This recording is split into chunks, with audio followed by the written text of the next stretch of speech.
fiction into fact. Sometimes kind of real architectural life interferes with intellectual architectural life. There is no such thing as architecture.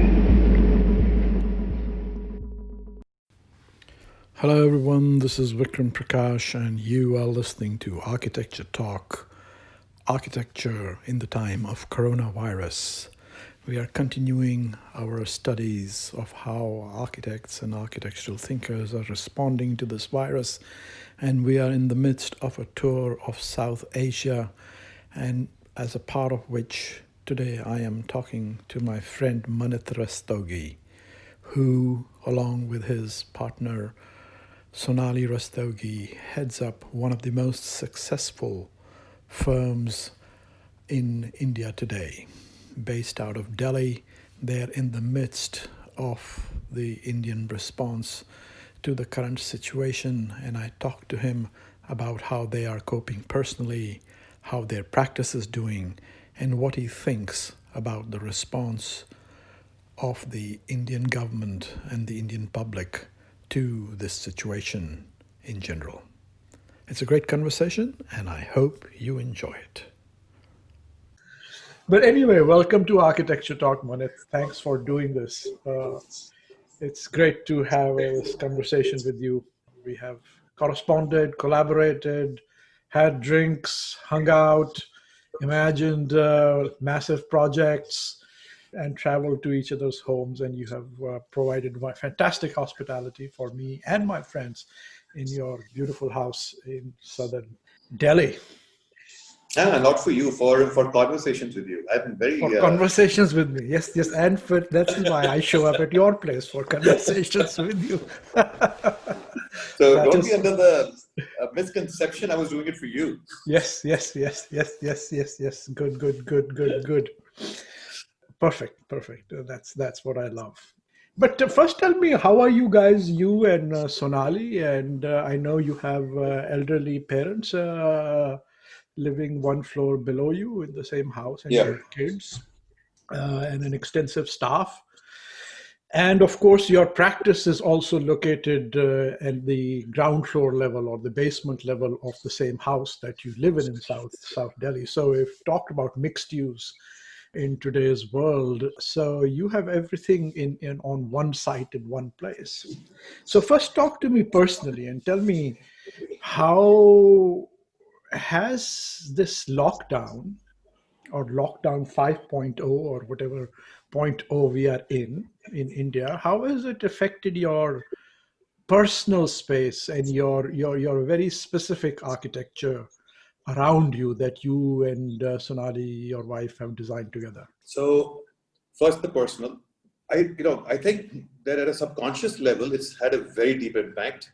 But on my sort of day-to-day, I seem to have really enjoyed it in some senses. Now, and I'll tell you where I'm coming from.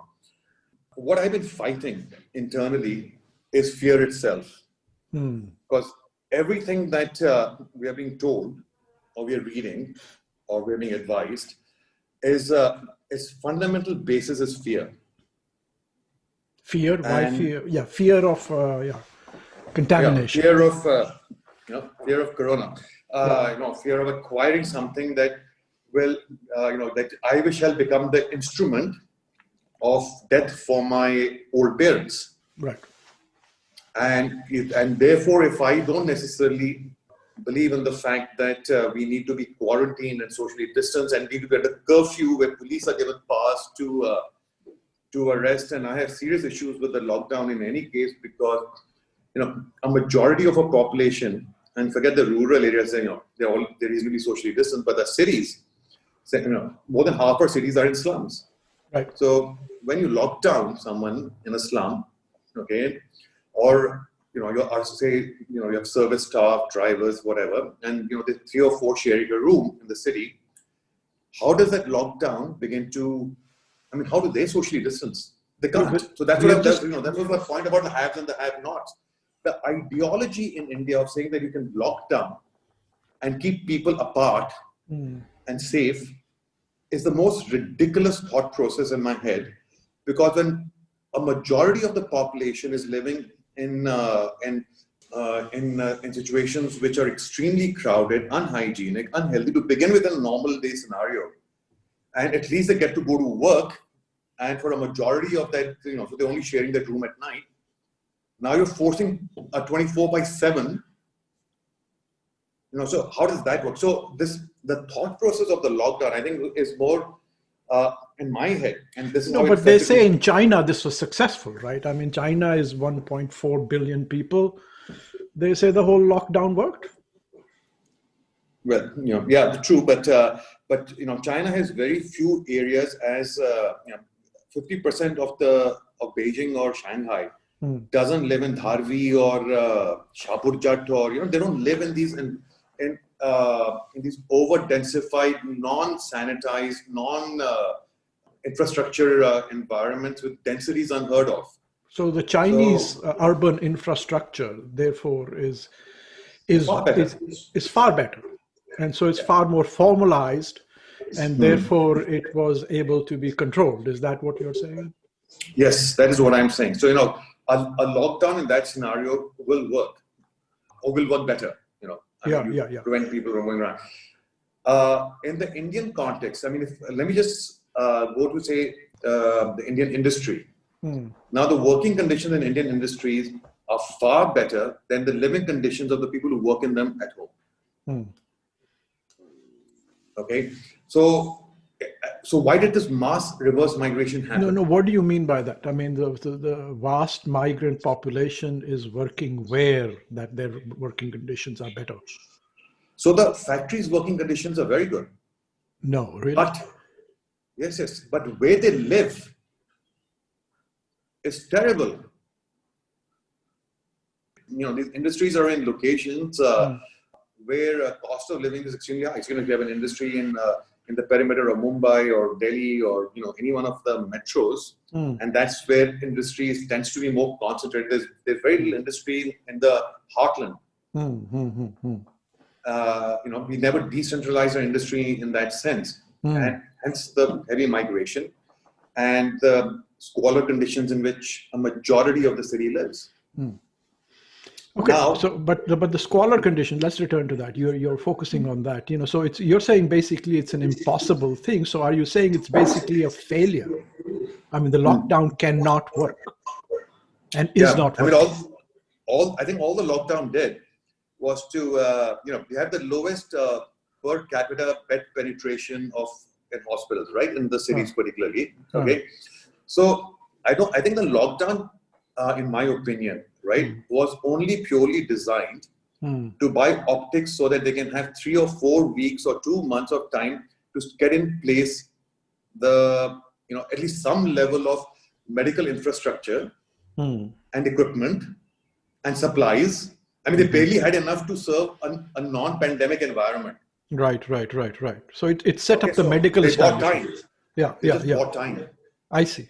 Well, that sounds fair enough. I mean, to a certain extent here in the United States also, the wisdom is not that you can stop the virus. The wisdom is not to overwhelm the medical system. To your more particular question, so it's been an emotional battle for me, a moral one as well, an ethical one as well. And that's been my inner fight. I've seen people look at other people who may or may not have COVID, as people, like leprosy was in India, decades back. Okay, the haves, the ones with cars, for whom cities were designed and built, seem to think they can't get that from each other, but they seem they can get it from the have-nots more so. Right. Yeah. So the have-nots are all PPE and all of that, cleaning the homes of other people as well. Yet they're okay to meet each other because there's this inherent trust that okay, if he's well-to-do or she's well-to-do, they would be following the protocol, but the poor can't. Oh, so the upper classes of Delhi are hanging out together, everybody, and they're of course. Yeah. Really? So you and your buddies are drinking every evening as usual? Well, I wouldn't say every evening. I'd say about once or twice a week. But we're keeping it down to just 1 or 2 close friends, and we meet pre-curfew time and have a few drinks and have a bit of discussion, because we are quite done with the Zoom meetings with friends and and having a virtual wine. Yeah. So yeah, I mean, we are meeting, and so that's fantastic. That's happening across the country. So there is this sort of classist assumption that as long as you stick with your own kind, you are not going to get the virus, because the virus runs by class lines. And it may not be that covert, but yes, that's what it's really turning out implicitly. Yeah, implicitly, that's what it's really turning out to be. So that's why social distancing for me has been, this whole lockdown has been an incredible revelation of really that divide, and that, so everyone complains, and we used to always complain about the caste system, but it's really, it's a system of divide that is so much more deeper and so much more ingrained that it'll need a seismic shift to get out of that. On the other hand, at the physical level, social distancing has been great for us. All our 5 offices in India went into lockdown on a 4-hour notice. And that's all we got. And that's 4 all hours? we really got. Yeah. 4 hours, and you did it. And every single lockdown has happened that way. You don't get a 48-hour notice. It happens, it's due on a Monday morning, or you're lucky if you find out on Sunday night. Okay? Or it'll happen on a Monday morning, and then you know what's really happening. So luckily, we, in terms of even an architectural practice, we're a bit tech savvy. We had our business continuity plans in place, not for COVID, but for Indian resilience, flood, earthquake, power outage, we were built for that resilience. We weren't built, someone breaks into an office and walks away with the servers or steals the hard drive. That was our business continuity plan. And however, we were in work from home within, within a day, and we were 100% operational. So you are working, your office is fully 100% operational. All projects are going on. All your employees, how many employees do you have right now? So we are about a total of about 250. 250 in all your offices? In all the offices put together. And everybody's more or less working happily remotely? Yes. And now some of the offices have opened. So Delhi is now 100% open. 100% open in Delhi? Yeah. Delhi is fully operational, other than malls, spas, and marriages up to 50 people to it, with a maximum limit. That you can never stop a marriage in this country. That's but you're fully open. The curfew is from 9 p.m. to 5 a.m. And other than that, Delhi is fully open. So what does the curfew have to do with all of this? I mean, if you're hanging out all day, what does it help to not hang out at night? So Vikram, the whole point about Indian urbanism is exactly that. The reason why we, in terms of urban planning in the 50s and the 60s, why, we built the district centers and the residential areas segregated was policing.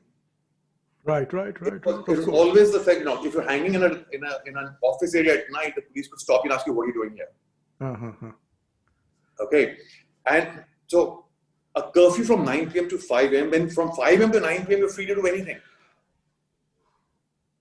Right. So it's all about policing. But one of the things that I try and talk about and teach over here is, this Foucauldian kind of police panoptic state, whereas a surveillance society works by consent, let's say, for instance, in the United States, which can work by sort of totalitarianish implementation, let's say, in a place like China. It is kind of impossible to really effectively implement productively, let's say, in a place like India, because the super majority in many ways of people are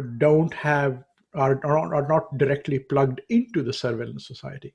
But maybe that's untrue. And contact call tracing, for instance, is probably much more accessible. So is it that the COVID experience is being used to tighten and imagine a surveillance society better in a place like New Delhi, or is it simply smoke and mirrors to sort of make the world think that something is being done? What do you think?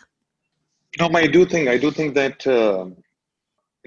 there are issues with surveillance, and I do think that, and not only because of the pandemic, I think it's accelerated from there, but uh, given the amount of social media, and a lot of it is government run, Hmm. or not run, but at least government. A lot of that Controlled. messaging is from the state, Yeah. controlled, right? Yeah. And given the fact that I think India is now about 700 billion people on with internet access. We're Yeah. one of the largest in the world now, Yeah. and we're about to Okay. surpass China at some point soon. So it's a very large and heavy level of penetration, Uh-huh. and a lot of this penetration has also gone right down to the roots where the new startups in the tech space are in regional languages.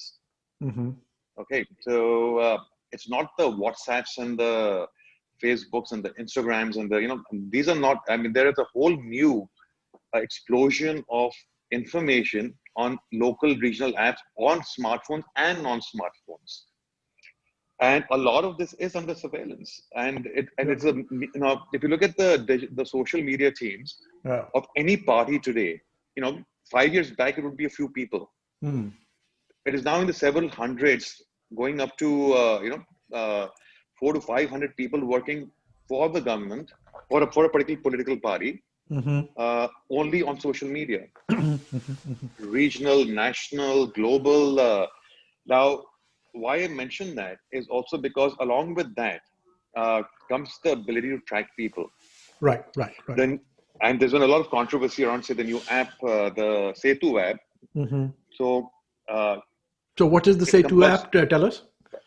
It's a contact tracing app, right? Yeah. Yeah. But Okay. you put in all your details. Hmm. And it's The required. government. So I can't. So it is compulsory for my office, anyone who attends my office, anywhere Yeah. in the country, Oh, to have that app on their phone. Because if they're stopped by a policeman and they don't have it, they're subject to liable punishment. I see. Okay. So you can sit in your home, not go anywhere. You don't have it downloaded. Okay. But if you're outside, Uh, you pretty much need it. I mean, you can't. So they've opened some of the domestic flights. You can't go to the airport that they check hmm. that you have the app.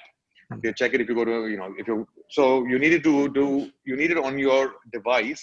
Yeah. Yeah. Yeah. And So same as China. Yeah. So that. Yeah. Yeah. Okay. yeah, Yeah. so of course there are two sides of, thought on that. The government says that it's very safe, but there's all these other Yeah. Yeah. experts who Yeah. say Of that, course. Of course. Once you have this data, it's completely usable. and my viewpoint on data has always been that, any data in the virtual space is never safe. It's, Oh, it's not safe. No ways in hell. yeah. So, yeah. So it is an increased surveillance society. The more the fear, the more the compliance to the surveillance. So how is So the architects? What is the architectural community? Your friends in Delhi or other places in India, or responding. What is the discussion at hand beyond, feet stamping about, let's say, class? Or what is the design response or planning response? only two conversations, Hmm. sadly so. But one conversation is pretty. I don't know if I should say this though, but I will say it. You know me. I can Let's do it. always blame it on the, Oh, you know. yeah. So there was a round of, and a lot of these people, I'm not going to take any names. So there was a call around at the, halfway through the lockdown or at the beginning of the lockdown as to, uh, you know, first to share best practices in cutting expenses. Hmm. Second is how do you not pay people? We're in lockdown. The government's orders were to pay everyone, despite the fact that you were in lockdown. And Hmm. and there was a lot of conversation that went around about how is it a 30% cut for everyone? Is it a 50? Is it a graded cut? Blah blah blah, whatever. So, and third,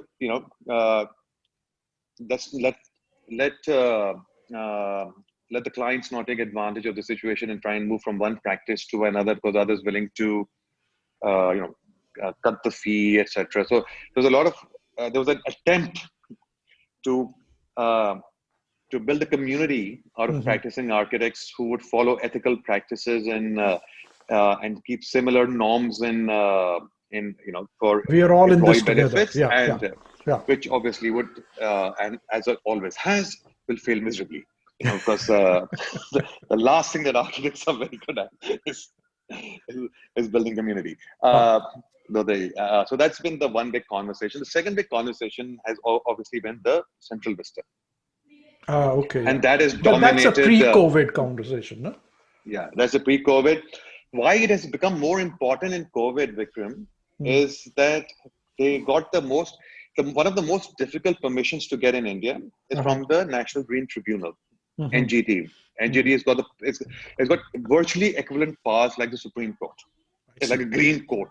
It's that powerful, and they have the power to shut down anything and anywhere they want. I mean, it's a court in itself. Yeah. Okay, and it's so very good idea. For most of it, not too bad, but draconian in certain senses. I mean, someone's made a $10 billion investment. They can decide that no, this is going to harm the marine life near it. They can not give it the permission to continue. It's that powerful. And during COVID, they gave the permission to the Central Vista in 2 days.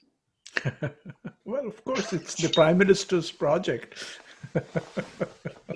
Well, it is it's the Central Vista. It's India's project. But, well, that's okay. Let's talk about Central Vista then.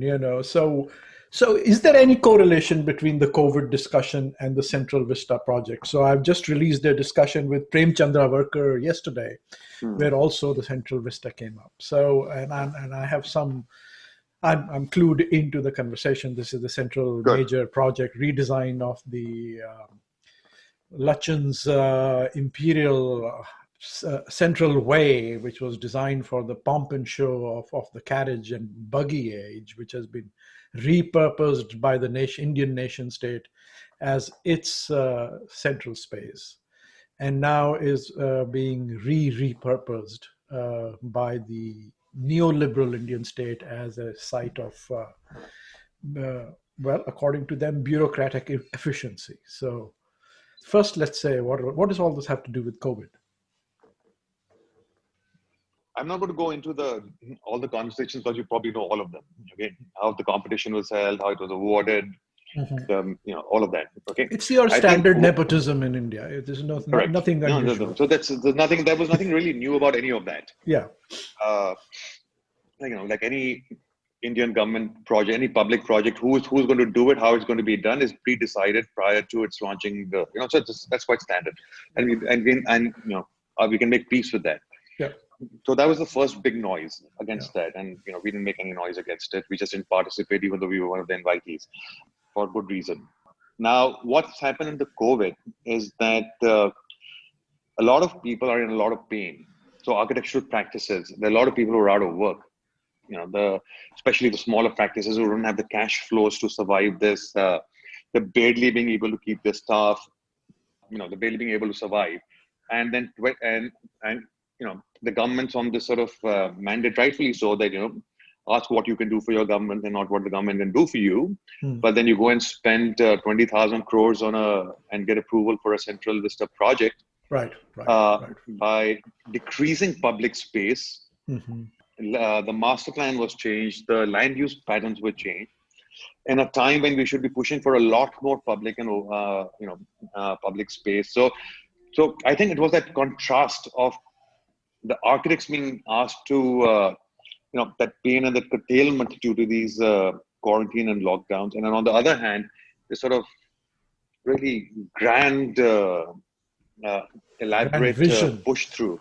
Yeah, I mean, it totally feels neo-imperialist in that sense. I mean, that is exactly what the British were doing when they built New Delhi. That it was the previous pandemic, right? I mean, in 1919, when this sort of worldwide devastation was taking place, including significantly in India. They were building Viceroy's house, as it was called. Viceroy's house. That's right. That's right. And all these grand gestures, because one could argue, because the optics were more important than the facts, and in fact, the optics were being used to mask the facts. Which in that case, I suppose, never worked because of the Indian nationalist movement was well underway, and global historical forces were of a different kind. But here it is the same thing. This is what I'm hearing you say, that the optics were visible, became more visible as simply a staged project, a sort of a smokescreen to obscure the fact that really things are dire. Is that true? On the other hand, yeah, it's a great diversion in that sense. I mean, this was a great time to announce a 20,000 crore infrastructure project for decentralization of industry and setting up of the network where we don't the learnings from this mass reverse migration and the pain that is caused is to look at a completely different model, hub and spoke model for industry, to look at to rethink urbanism completely. I mean, the lift took us vertical, the car took us horizontal, and India loved both, and which is why all our cities are under urban sprawl. Right. And and do the same rules work for a city of 1 million and for a city of 20 million and a city of 500,000? Yeah.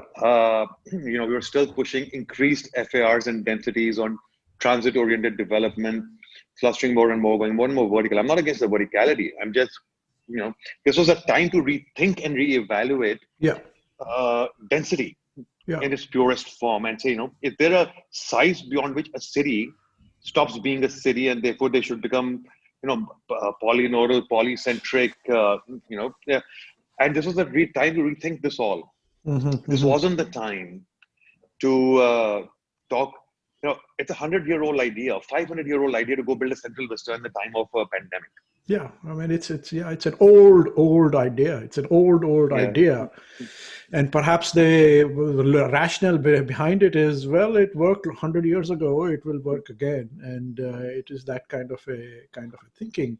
And it seems to me, would you say that it's sort of a 2.0 version also of the smokescreen of the so-called world class? I mean, we're always talking about world class whatever.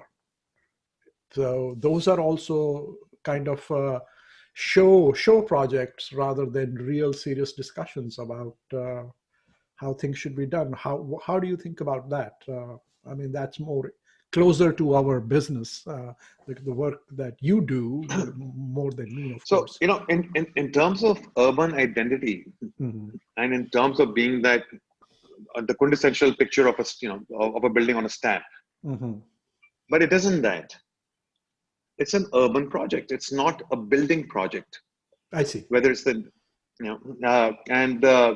so the rush and the need for it at this hour. I mean, the government too has to social distance. No, we don't need 550 parliamentarians in the same building. If they go to socially distance on a 1.8 meter norm, that building's more than sufficient. Just get it out properly, refurbish it, and let's spend the money elsewhere. You don't need to build this the second one. And if anything, the pandemic should have taught you in this scenario of how effective most people have been in work from home. Why do you need to get 550 of these guys together into one building, for starters? In fact, if each of them lived directly in the poorest areas of their constituencies, hopefully those would improve better and be connected by a network. In a time when the entire commercial real estate industry, so if anything they would have learned is the power of the digital world to get work done. And the government itself should have learned from that. We've learned from that. The entire industry learned from that. The entire office industry, the commercial real estate industry in India, globally is now evaluating, our office is going to shrink or are they going to expand as a typology, architecturally even. Because if you're going to socially distance and maintain that, you need more office. However, with work from home, becoming extremely popular, especially in industries which are not work scope but time scope. So if you like a lot of the IT industry in India is based on the amount of work that you do, the code that you're writing, the number of transcripts that you're filling in, or whatever, right? Right. And that doesn't need you to be in office from a particular time to a particular time. But this we are all reevaluating the idea that what do we really want? Do we want people to be in office for 8 hours a day for 5 days a week? Right. Or do we want a certain quality of work done? And people should come to office for the human interaction, for innovation thinking and strategizing. And this is exactly the discussion. Yeah, exactly the discussion we are having here at the universities also. Is that as we come out of it, there are two reactions. There is a whole class of people, because this is extremely stressful, are like, I can't wait for this to be over and go back to normal. And then there is a whole class of people which is saying, welcome to the 21st century. Now you have seen the digital infrastructure sort of working at full tilt. What would be the hybrid model that we go back to? What is the best use of space, and what is the sort of best use of remote working? And can we rethink this sort of standard division between various sites? So what that makes me think, and this comes back to the discussion of practice and the discussion of the central vista that we are having, is in many ways Zoom has thrown up a challenge to architecture, right? I mean, what is the value of architecture, or what is the value of urban planning and architecture sort of defined roles in that, right?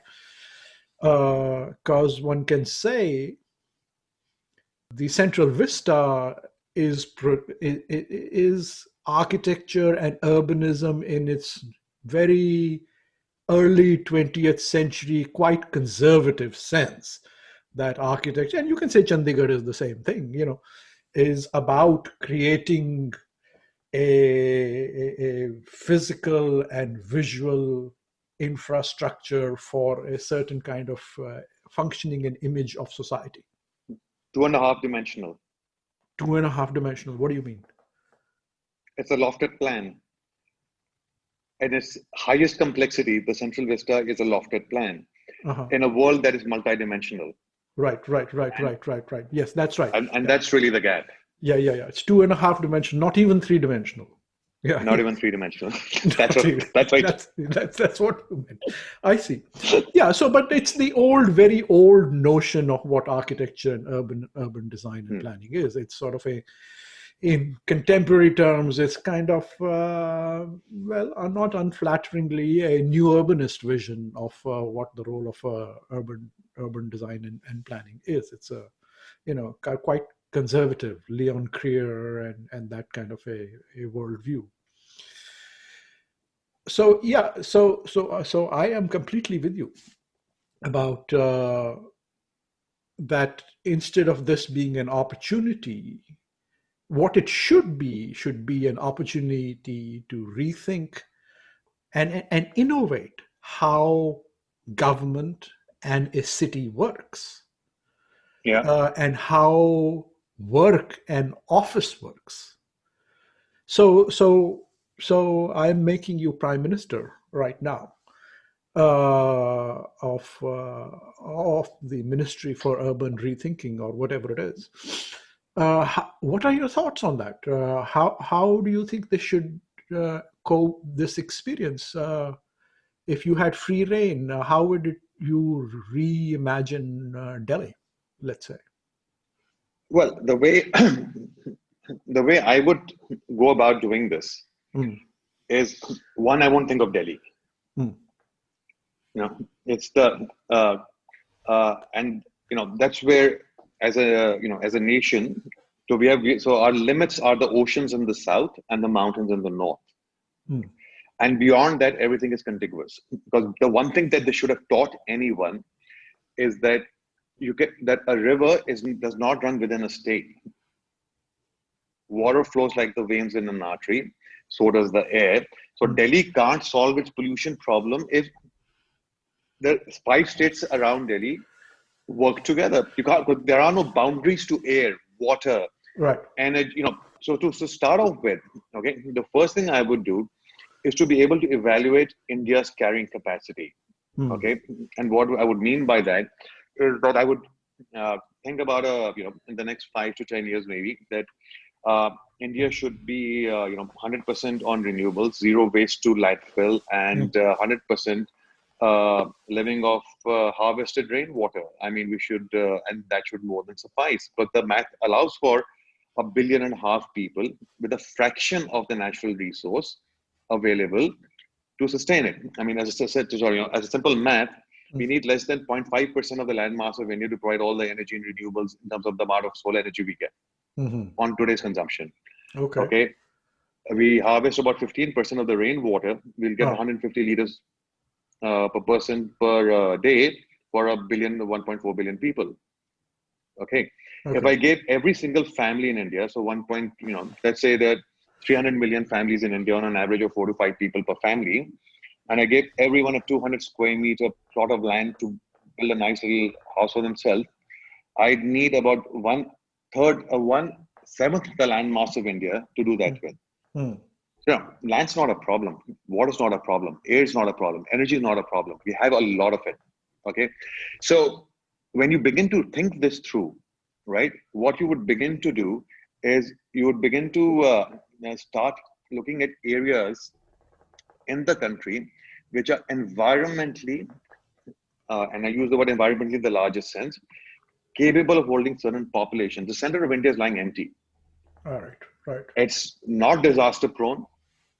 Okay, because all the population of India sits on the perimeter because of the coastal and fishing lines, and on the north because of the minerals that came down from the Himalayas, and hence the agriculture, and those just turned into cities. Heartland is empty. Heartland has no cyclones, has no earthquakes, has nothing. And if I was to go build 500 cities today, You build them all in the heart center. I would, obviously I'm not going to shut down the perimeter, but I would really intrinsically think through on a 100-year plan, 50-year plan, 20-year plan, that which part of this country can support. So I come back to capacity carrying. Then I would break back from there after identifying, and I would look at it and say, fine, okay. So now let us say we say that Delhi is a fine place to exist. Okay, in terms of its carrying capacity, and Delhi can support up to 10 million. We're at about 15 or 18 million people today. Okay, now how do 10 million people live together? It's not the same model as Chandigarh, but it's grown on the sensibility of that. Okay, and we begin to relook at densities and mobility being the key factor here. And if I would take that one step further, and if you would just allow me that privilege, okay, in this COVID times, are massive learning, okay? So I'll give you an example. We're doing this building which is under construction. It's about a total of about 6 million square feet, one building. It's huge, okay? Wow, this is the Diamond Bourse in Surat. Yeah, so it's the Diamond Bourse is 7 million, by the way. This is another one. Okay. Okay. So, now we were thinking that about 60,000 people are going to work in this building, and we had 4 vertical distribution cores, and that was about 15,000 people per vertical distribution core, and it was perfectly designed by the vertical transportation engineers on a 25-second wait time, and each of those cores had about 24 lifts with 24 pax capacity. And now we're thinking that if you're going to only put 6 people, and I'll tell you where I'm going with this. Okay, if you're going to put 6 people in a lift due to social distancing, the wait time shoot up to an hour and a half. Now, where are 15,000 people going to wait for an hour and a half under these norms? And we can't do shit anymore because the buildings are halfway through construction. So we then thought of the idea, pushed by the fact that we're it's under construction, COVID, social distancing, government norms, that we broke the building up into 4 parts. And we made it into 4 interlocked buildings, breaking the 24 lifts into 4 banks of 6 lifts each one servicing only 5 floors, from lobbies at 4 different levels, with 4 different methods of intake. So 4 interlocked buildings in the same building that already pre-exists. Okay.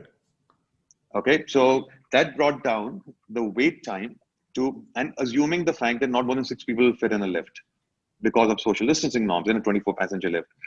And we brought that wait time from 1.5 hours to 45 seconds, much higher than the 25, but with 4 completely independently, it's transportation systems from the same lift banks where people don't cross over each other, but different lobbies at different levels.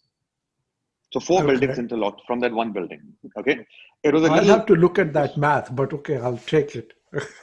All right, I'll share it with you. It was a little piece of. I won't use the word genius. I just was just fun. It was just so much fun. And then you're looking at this and saying, why didn't we think of this pre-COVID? Right. Because that ability was always there. Yeah. And what this is teaching us is to find solutions, because there's a lot of pressure on existing projects today that are under construction. The greenfield ones are not a problem. Okay, so we are looking at saying, fine. Okay, how do we begin to open every single office floor plate, no matter how high it is, by putting it? So we've designed a system where each one will get each from the floor plate will get a veranda. So where people can go and just sit outside if they don't know, rather than being in a contained air-conditioned zone. We are looking at opening up the existing skins because they're fire-enabled, the curtain walls, for allowing for natural ventilation, night purging. We're looking at removing all false ceilings, anything that is stagnant out of the system. And we're doing all this in existing buildings. Okay, and it's great fun. Why is it great fun? Because we didn't think of it before, but we did it for a different purpose. And now we're finding a new use to it. Now, I'll come back to Central Vista. Yeah. What we did not give Central Vista the opportunity to do was to rethink the existing for the new. Yeah. We just assumed the fact that it needs to be flattened. Yes. And that's really the problem. When this is the time where architect ingenuity should not, is required the most for what we've already built. Right. To purpose it for the new world, which is centered around health, safety, hygiene, and wellness. Yeah. Sustainability obviously being integral to all of that. Rather than thinking of the next new building. Right. So mixed land use, learning. You made me prime minister for a day, so I will let you speak when I decide to. Just kidding. Yeah. I've been talking to the people in my office. Okay. Now, some of them are living in a very tight 1-bedroom apartment in a complex somewhere. Someone's living, and they've been, and their families have been using the tight space as a school during the day because all teaching has been online from schools. They've been using it as an office all day. They've been using it as a exercise gym area. They've been locked down in the same apartment, but they've continued studying. They've continued working. I mean, this is the quintessential model of decentralized mixed use.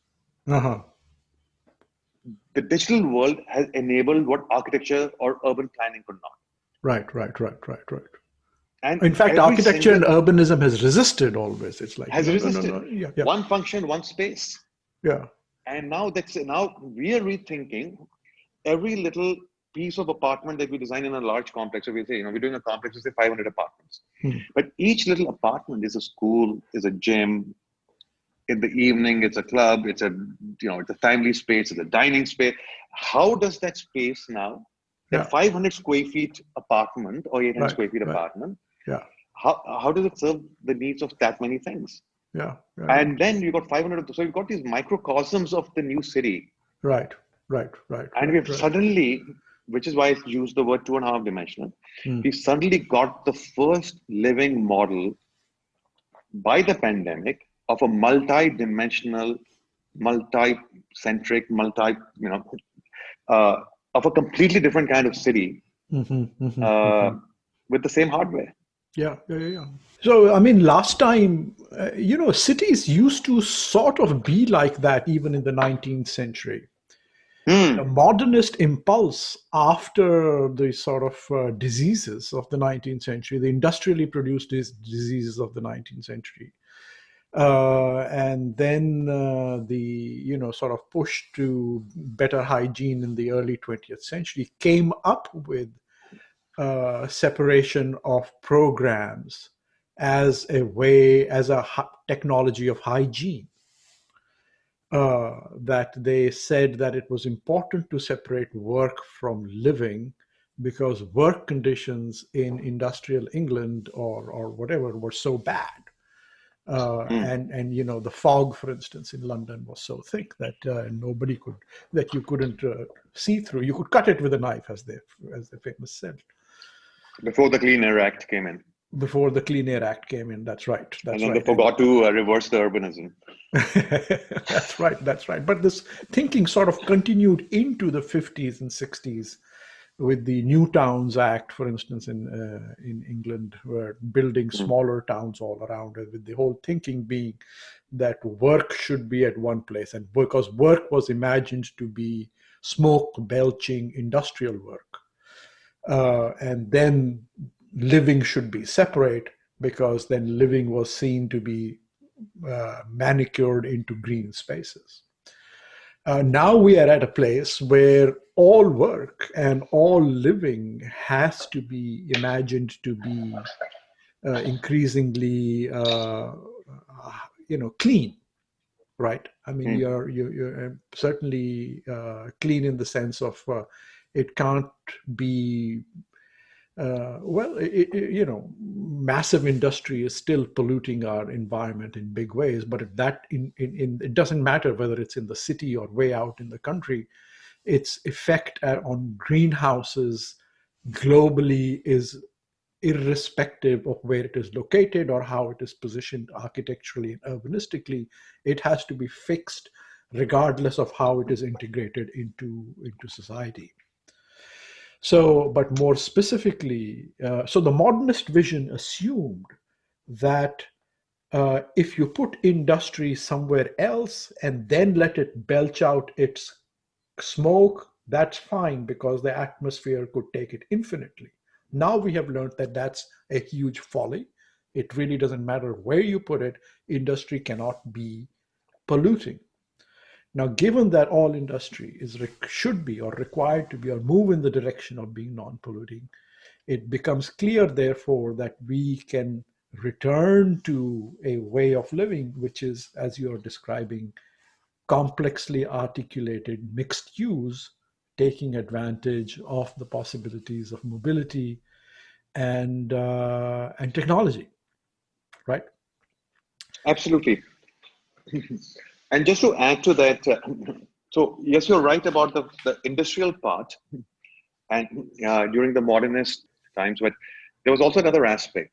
Okay, the notion of the CBD, which is also an element that grew around from the maybe the early 30s onwards, was due to the fact that businesses needed to be next to each other physically. So if you look at, I studied in London. And you look at the bank area, all the banks are there, right? Because the Bank of England used to be there. And the Bank of England used to so they needed that clustering of offices physically close to each other for the mobility of speed. Right. Something that today is not at all required. Right. And, if you see the collapse of some of the CBDs in India, so, as a central business district, Connaught Place has collapsed. In Bombay, Nariman Point has collapsed. Really? The rentals of Nariman Point have dropped lower than the suburbs. Acha. Yeah, absolutely. And because of why? Because of technology? Well, people just moved their businesses so it's very simple. The cost of residential accommodation, so Nariman Point is in the south of Mumbai, was very high. And it was about 2 hours from the airport because of the traffic. So most businesses started migrating first from the south towards Worli, towards the center, Parel, and then towards Bandra Kola. BKC. And Bandra Kola was accessing the residential accommodations of Thane, Andheri, which are and the newer building and these buildings that came up there. So the center shifted, and it wasn't really the center; it was actually it was Lower Manhattan moving, constantly moving away, and most of our CBDs today, so had failed. Okay, and this has been a natural, and I'm talking now purely from the point of view of rentals. Okay, commercial rentals are a great example of whether a CBD is successful or not. Right. Okay, and you will see this across India. Yeah. Okay. So the CBD is a dead institution from your perspective, not dead, but dying. Yeah, it's a dying institution. Okay, because it doesn't make sense anymore. It doesn't make sense for people to commute hours Right. It's stupid. to a central point to go and sit on a desk to do, for a majority of them, work that they could be doing from virtually anywhere. Yeah. And that's what the pandemic has brought to light. I mean, in your head you knew it, but you chugged along in a bus or a train or in a car, breaking your back or whatever, and getting there and finding parking. And you spend your hour and a half. Yeah. And then you spend your day, maybe in 1 or 2 meetings, and you're on a desk and you finished your work and you came back home. But what this moment in time has done is that it has peeled away all those layers, and it's broad. So when we opened our office in Delhi, okay, in Bangalore, Mumbai we can't open because it's under law; it's still shut. We gave the option to people that you understand, and Indians tend to live in joint families, and families are more scared for.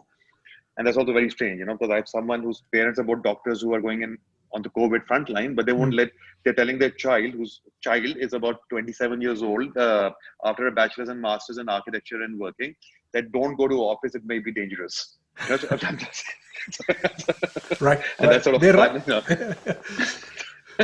Yeah, well, yeah, definitely working in architecture is far more dangerous than any COVID frontline. But be that as it may, and I do apologize to anyone who has sentiments I've heard, but then you have try being an architect for a day.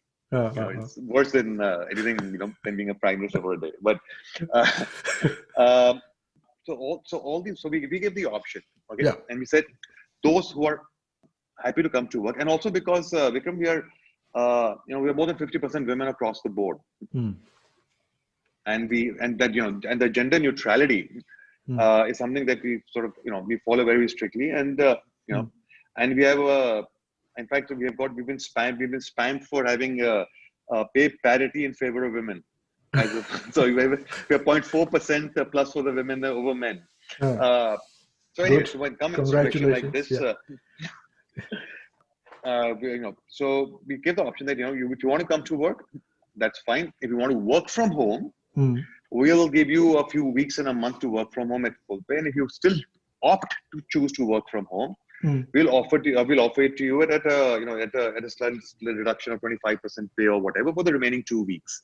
But because the objective also is that you need to be in office for culture. Because culture of an organization will break down if no one comes.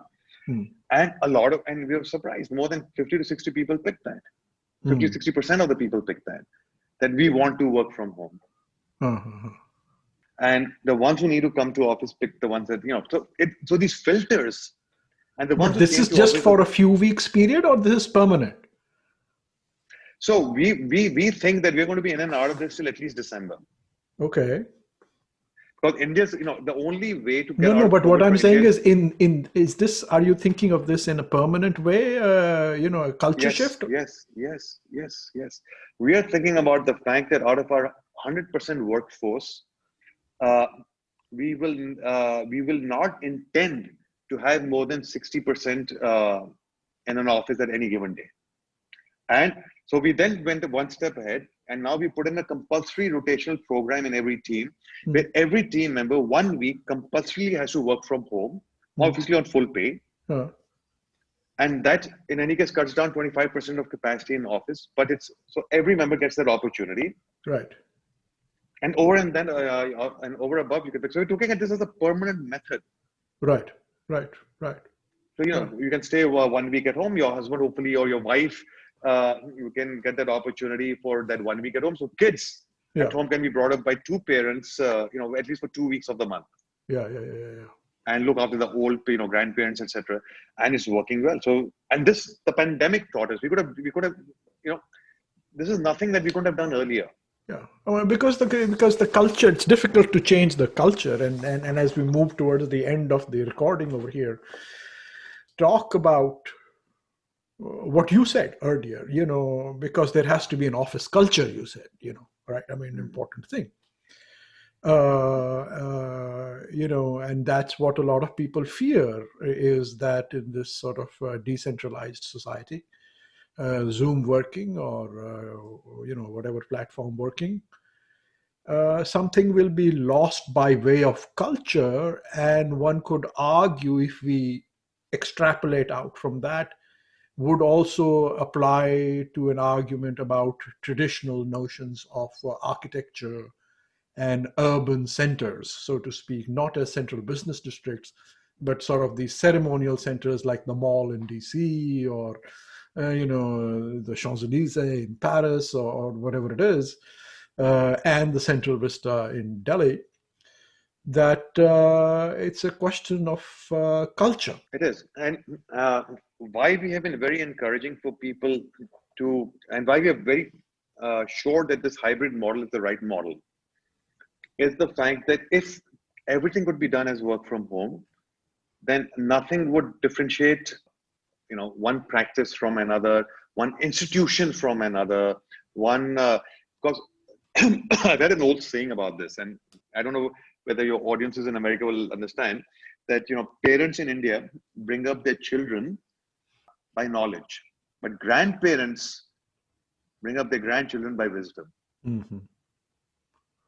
And that's where really lies the distinction of the fact that the coming together is that feeling with the grandparent, because that's when you're actually in the same physical space, but you're also in the same intellectual space.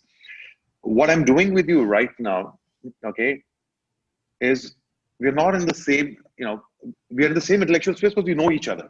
Mm. If you had not met, if you had not stayed at my house, if I had not come to your house, if I didn't know you, if I never met you, our conversation would be very different. Yeah. And it would be very different if you met in a room for the first time. Okay. Yeah.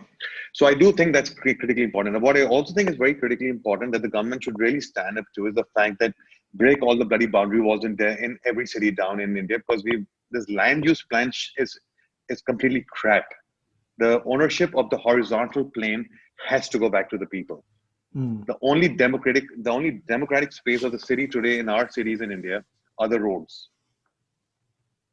Right. And beyond the roads, nothing else is democratic. Not even our malls. They're boundary walls, the guards outside, the parks. No, those are totally boundary privatized. walls. Yeah, Exactly. And it's time to reclaim the horizontal plane of the city for the people. Mm.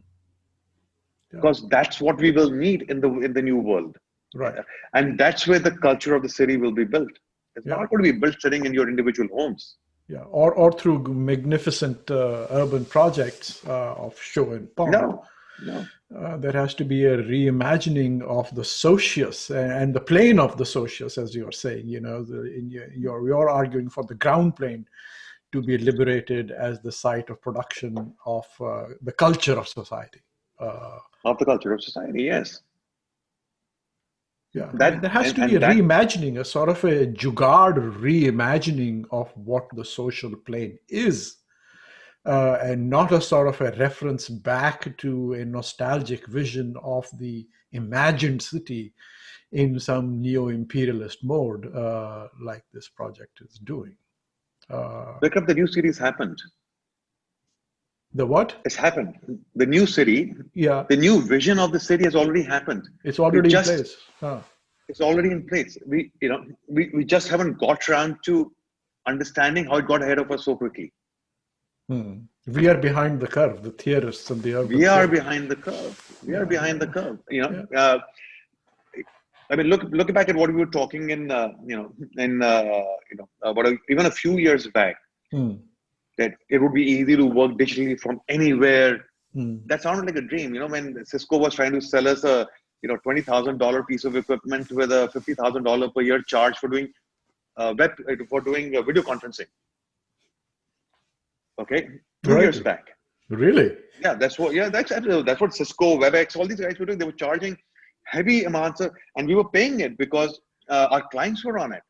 Yeah. Within 2 days of the lockdown, it all disappeared. So people were on either Zoom or Teams, and the technology suddenly overnight worked. But it didn't overnight work. It was working. Yeah. We just didn't catch up to it. Yeah. And similarly, the new city is already here. Yeah. We as architects, Or just have to catch up society to in it. general, not just architects. I mean, the sort Yeah, of absolutely. or the custodians of culture in society, which would be basically the upper class keepers of knowledge, which would be professional practicing architects and highly paid academics, are behind the curve. So tell me, okay, in 2 months, okay, of this pandemic, I've been on multiple webinars and this, that, and my screen breaks up into these 2 squares, 4 squares, 6 squares, with all of us with the sort of who's, who thought of this really ghastly piece of design?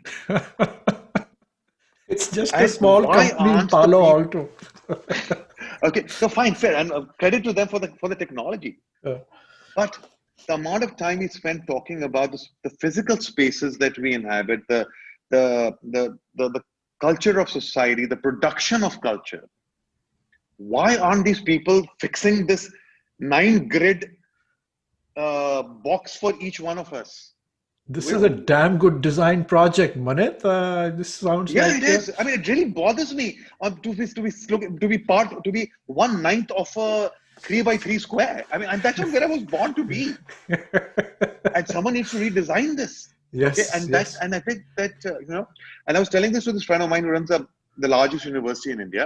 Uh, Uh, I think, and we were talking about the future of education. He said, we've taken everything online. He was very happy, blah blah blah. And I said, true, but if you're doing online education, do something about the medium. I mean, on a 13-inch screen with with this crappy little keyboard on a 2-dimensional flattened space with 20 people on this. I'm sure a lot can be done in terms of how we interact with this medium and how this medium interacts with us. well, they're And I'm not talking talking about the about. coding. No, they're talking about immersive technologies, where you and I will be wearing goggles, and then we will feel like we are sitting in the same virtual space across from each other. That's the direction the digital architects are thinking. They all call themselves architects, as you know. Wannabes. Wannabes.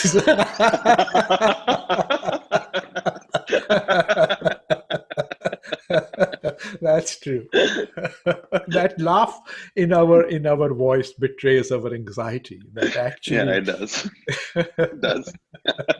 that actually, perhaps, But but that's why our profession needs to evolve as well. yeah.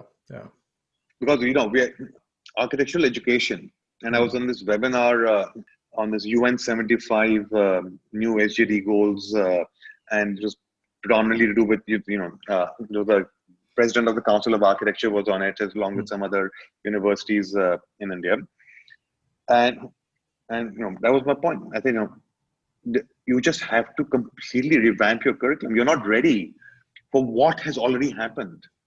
You were not ready for it in any case in our curriculum, 20 years back, but that's Yeah. besides the point. You you need a complete rethink and a reshift. And architects will not be designing the new world. They'll be running up to catch up with it. Well, that's the thing about architects. We're always running to catch up with it. And on the other hand, we are so far ahead that nobody knows what the hell we are talking about. Exactly. So, Vikram, I see this as a great opportunity. Okay. These are the times when several typologies will die. Many will get reinvented or redefined. New ones will be born. And I don't think there is anyone better to see that. I'm sure that many people are better, but architects have that ability. That's what trained to do it. So I think, in some senses, I think it's, and I tell this to a lot of my friends and some of my students, that time to abandon the armchair, the philosopher's armchair, Time to get, time to dig in and yeah. reimagine and rethink Yeah. what we are looking at. Manit, it's always so good to have this conversation with you. I'm so glad we got this recorded this time. But we have to continue them in many, many forums. Thanks for doing this. Thank you, Vikram. It's been always a pleasure. Thank you for listening to Architecture Talk. This is your producer, Amelia Jarvinen. We hope you enjoyed the conversation, and if you did, please subscribe and rate us on iTunes or Spotify. We would also love to hear from you if you have any suggestions on new topics or guests. You can always reach out to us on our website, Facebook, or Instagram. Thanks again, and until next time, this is Architecture Talk.